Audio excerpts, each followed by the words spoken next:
When you picture beautiful Hawaiian beaches, you're probably not seeing this. This is what Maui's beaches really look like, up close. You see the sand here and it's beige colored, but when you look in a microscope, there's very little there that's beige colored. There's white and there's brown and there's yellow and there's red and there's blue and there's green and there's all the colors. But it only looks beige because we just don't have the resolution to see it until you look in a microscope.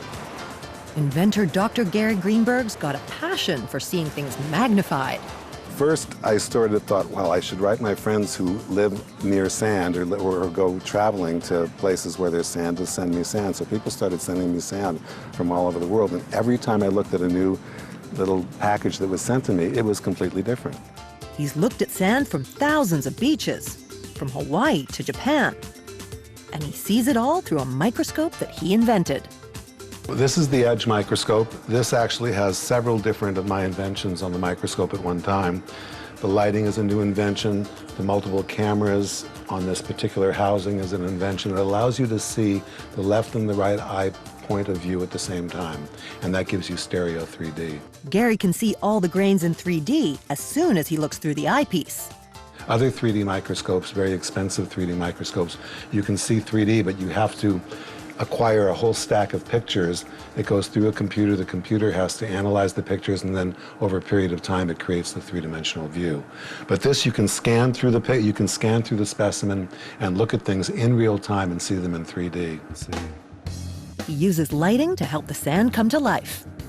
It's a little complicated to explain, but I use mirrors and prisms and lenses up in this head here that splits the light into two paths, a right eye view path and a left eye view path. Each eye takes in a different image, which gives the brain the illusion it's seeing in 3D. Now Gary's not just looking at grains of sand. I'm mainly looking at, for the last 5 years, looking at flowers through the microscope. And they're just these spectacular Disneyland, Willy Wonka little miniature, unbelievable playgrounds that you can't imagine. By just looking at the flower, you have no idea that that's what it looks like when you look in a microscope. This is Hawaii's state flower, the hibiscus. The tiny beads you see are drops of pollen. What I've done in this microscope is I've incorporated multiple lights. I have 8 lights that I can totally control, and each gives a different angled view. So the combination of these 8 lights allows you to get the best lighting in the specimen that you're looking at. One of the problems in microscopes has been is they just put one light and everything is flatly lit.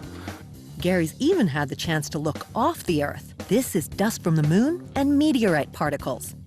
He takes pictures of all the extraordinary things he sees and shares them in the books he's published.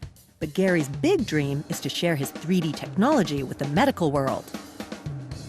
So when a person goes into the hospital and has, for example, a biopsy on a tissue that may be cancerous, they'll take a bit of tissue out and they'll make many, many, many sections because their microscopes are 2D and they can only see a little bit at a time. In my technology, you'll be able to take sections that are 10 to 20 times thicker, way, way fewer sections. You'll be able to look at it much quicker and you'll see it all in 3D in real time. He plans to make his 3D microscope smaller and at a fraction of the cost.